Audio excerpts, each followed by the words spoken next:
السلام علیکم۔ میرا نام شزا ہے اور امید ہے کہ آپ لوگ سب خیریت سے ہوں گے۔ آج جو میں واقعہ آپ کے ساتھ شیئر کروں گی یہ واقعہ بہت پرانا ہے۔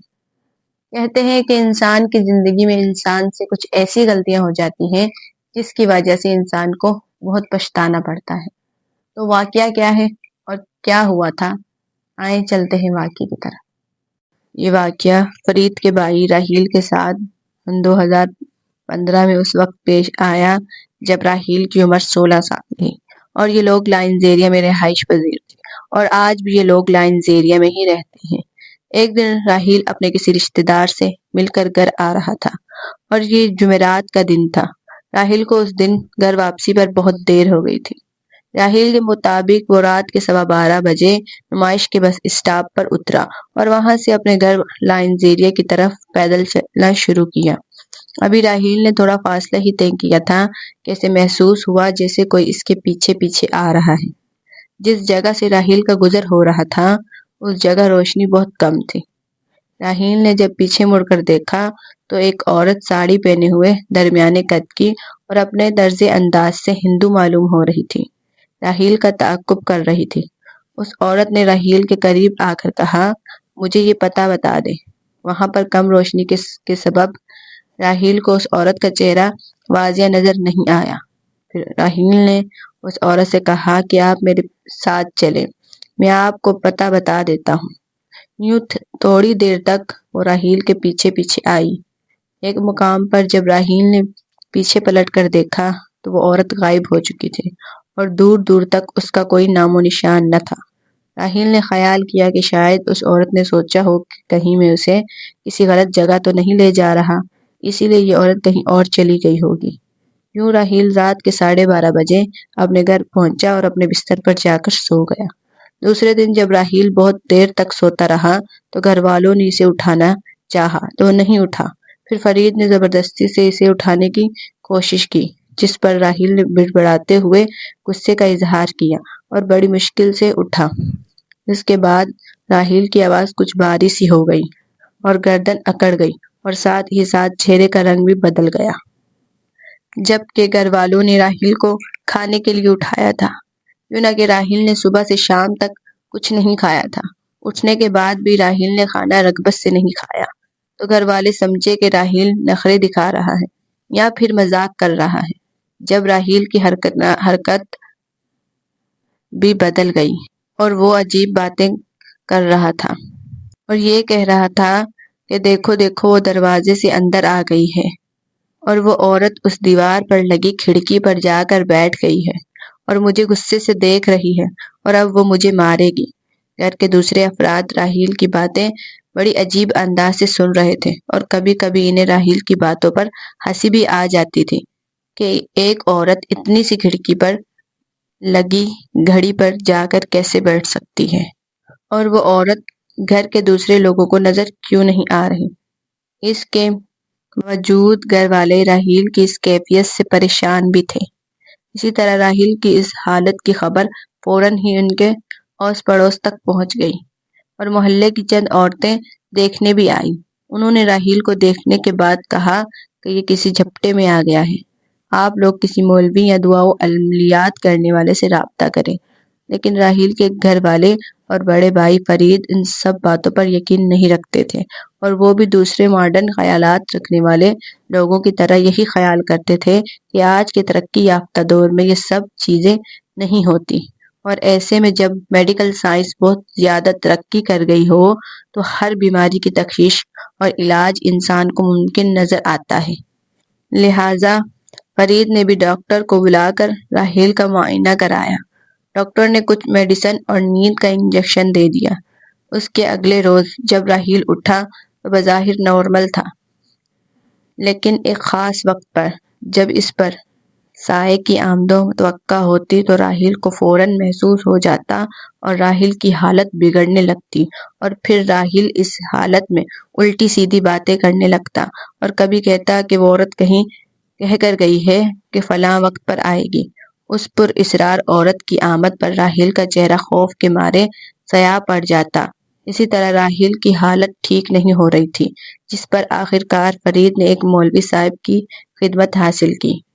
مولوی صاحب نے پانی پر چند قرآنی آیات کا دم کر کے راحیل کے لیے دیا، جس سے راحیل کو وقتی طور پر فائدہ ضرور ہوا، لیکن وقت گزرنے کے بعد پھر ایسی ہی حالت ہو جاتی، جس پر فرید نے مولوی صاحب سے پھر رابطہ کیا تو انہوں نے کہا کہ آپ لوگ قرآن پاک کے صفات کی ہوا راحیل کو دیں، لیکن جیسے ہی گھر والے قرآن پاک راحیل کے قریب لے جاتے تو راحیل کی حالت اور بگڑنے لگتی۔ یوں مولوی صاحب راحیل کی ان کیفیات کا سبب نہ جان سکے۔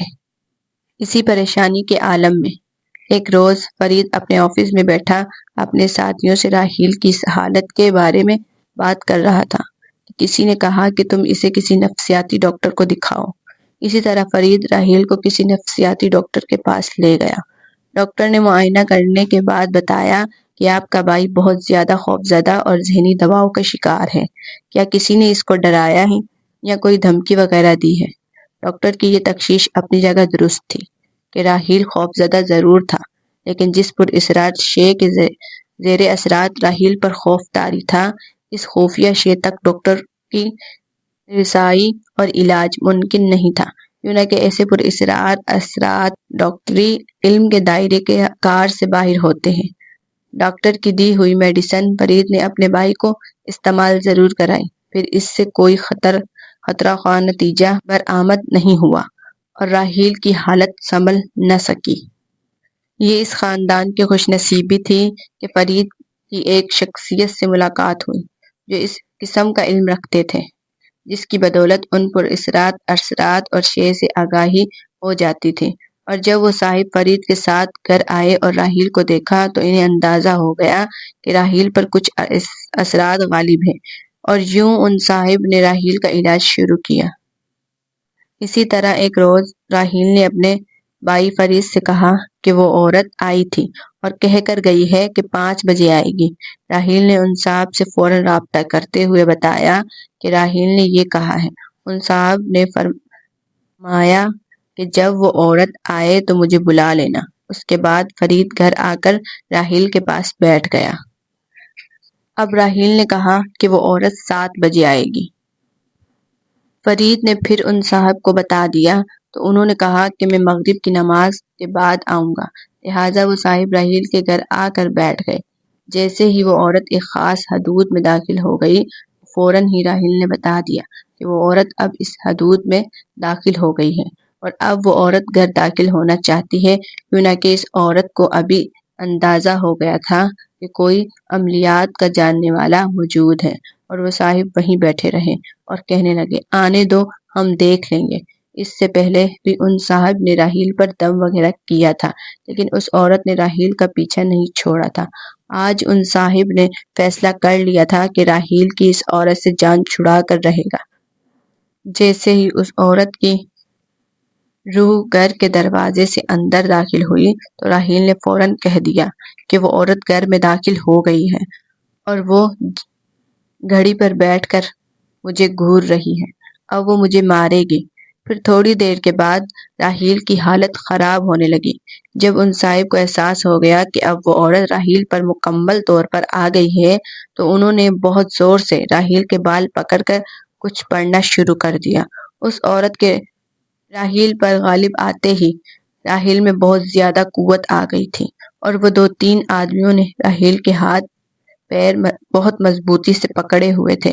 اب ان صاحب نے راحیل کے بالوں کو زور زور سے کھینچتے ہوئے جھٹکا دیا اور کہا کہ تو کون ہے اور کہاں سے آئی ہے اور تو اس لڑکے سے کیا چاہتی ہے؟ اس پر وہ راحیل کی زبانی بدلی ہوئی آواز میں بولی کہ میں سندھ سے یہاں آئی ہوں اور میں اپنے ٹھکانے پر عبادت کر رہی تھی کہ اس لڑکے نے میری عبادت کو ناپاک کیا ہے، میں اسے نہیں چھوڑوں گی۔ اور اس پر ان صاحب نے کہا کہ تجھے اس لڑکے کو چھوڑنا تو پڑے گا، ورنہ میں تجھے جلا ڈالوں گا، اور تو کیا چاہتی ہے؟ اس لڑکے کے پیچھے نہ پڑ، اس لڑکے نے تیری جگہ جان کر ناپاک نہیں کی۔ اس لڑکے کو کیا معلوم تھا کہ تو وہاں بیٹھی عبادت کر رہی ہے؟ جس پر اس عورت نے کہا کہ اچھا تو مجھے 2 کالے بکرے اور فلاں فلاں چیزیں لا دو۔ اس پر ان صاحب نے کہا کہ یہ لوگ غریب ہیں، تیری اس بات کو پورا نہیں کر سکتے۔ تو اس عورت نے کہا کہ میں اس لڑکے کو نہیں چھوڑوں گی۔ اس پر ان صاحب نے کہا کہ اگر تو اس لڑکے کو نہیں چھوڑے گی تو میں تجھے جلا کر مار ڈالوں گا۔ یوں ان صاحب نے بہت دیر تک بات چیت کرنے کے بعد اس عورت سے وعدہ لیا کہ اب وہ راحیل کو تنگ نہیں کرے گی، اور جو جگہ راحیل سے انجانے میں ناپاک ہوئی تھی اسے یہ لوگ صاف کر دیں گے۔ پھر اس عورت نے ایک درخت کے نیچے اپنا ٹھکانہ بتایا اور چلی گئی۔ جب راحیل اپنے ہوش میں آیا اور نارمل ہوا تو فرید نے راحیل سے اس روز ہونے والی تمام باتیں معلوم کی کہ وہ کس جگہ اترا، کس جگہ سے گزرا اور کیا کیا عمل راحیل سے ہوا۔ اس پر راحیل نے بتایا کہ میں بس سے اتر کر سیدھا گھر آ رہا تھا کہ کچھ دور جانے کے بعد مجھے پیشاب محسوس ہوا۔ میں نے ایک درخت کے نیچے بیٹھ کر پیشاب کیا اور چل دیا۔ یوں وہ جگہ ناپاک ہوئی اور وہ عورت راحیل کا تعاقب کرتے ہوئے راحیل پر غالب آ گئی۔ جب اگلے روز فرید اس مقام کی شناخت کرنے کے لیے راحیل کے ساتھ گیا تو وہ جگہ پہلے سے ہی بہت گندی لگ رہی تھی۔ خیر فرید نے اس جگہ پر اور مٹی وغیرہ ڈال کر تھوڑی اونچی جگہ سی بنا دی اور پانی وغیرہ چھڑک کر اگربتی جلا دی اور پھر گھر واپس آ گیا۔ اس کے بعد وہ عورت پھر کبھی راحیل کو تنگ کرنے کے لیے نہیں آئی۔ اسی طرح فرید اور ان کے گھر والوں نے راحیل کی اس پراسرار کیفیت کے ساتھ اپنے 10 روز انتہائی قرب کے عالم میں گزارے جنہیں یہ لوگ آج تک نہیں بھولے۔ تھا واقعہ۔ امید ہے یہ واقعہ آپ کو بہت پسند آیا ہوگا۔ ایسے ہی واقعات سننے کے لیے ہمارے چینل کو سبسکرائب کریں، ویڈیو کو لائک کریں اور بیل آئیکن ضرور پریس کریں تاکہ اگلی ویڈیو کا نوٹیفیکیشن آپ تک پہلے پہنچے۔ اور اگر آپ کے ساتھ بھی ایسا کوئی واقعہ پیش آیا ہو تو کمنٹ میں بتائیں تاکہ اگلی ویڈیو آپ کے واقعے پر بنائیں۔ تب تک کے لیے اپنا خیال رکھیں اینڈ اللہ حافظ۔